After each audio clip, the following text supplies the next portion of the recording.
Welcome to Mysterious Encounters. There's an idea so old it survived being erased. A story buried inside forbidden books, whispered through apocrypha, condemned, but never forgotten. It says that long ago, before the world was fully human, something else was here. Not gods, not aliens, not metaphors, watchers.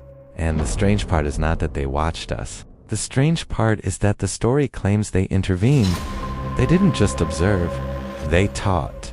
And what they taught rewired the species. The Watchers appear most famously in the Book of Enoch, a text that reads like a cosmic court record.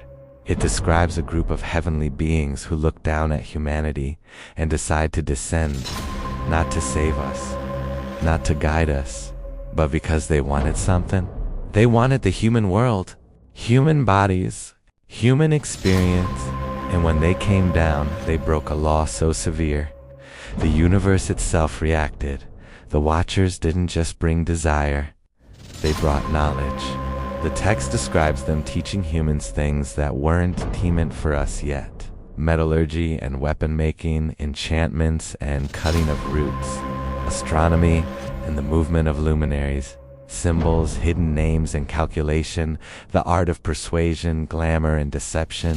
In other words, civilization upgrades with a cost.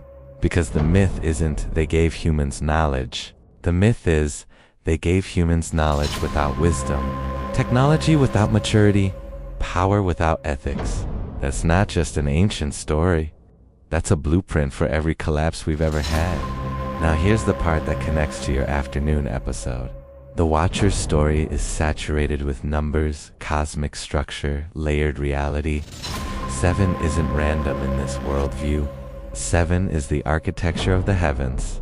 7 is the set by which ancient minds organized the invisible world. 7 days as a time lock.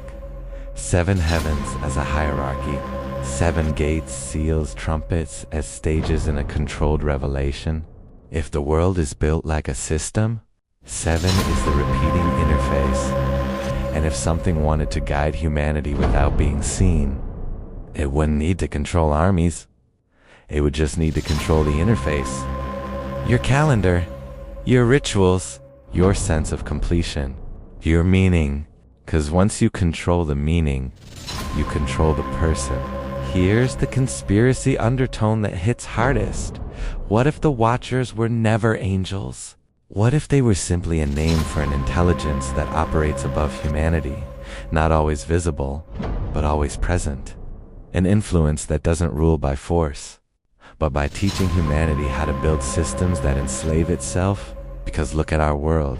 We don't worship statues anymore. We worship schedules, metrics, feeds, algorithms. The new heavens aren't above us. They're in servers, and the new Watchers don't sit on clouds. They sit behind interfaces, watching behavior, predicting it, shaping it. So the Watcher's story becomes less about monsters and more about thresholds. It asks, what happens when a species learns too much too fast? What happens when knowledge arrives before character? What happens when your reality is organized into sacred patterns that someone else can exploit? Because the most terrifying possibility is not that the Watchers were real. It's that the Watchers are a metaphor for something we were still doing, opening doors we don't intend, and calling it progress. 7 is the number of completion, but it can also be the number of containment. And if you feel like you're living inside a loop you didn't choose, maybe it's because something built the loop, and you've been calling it normal. This file is not closed. It's watching.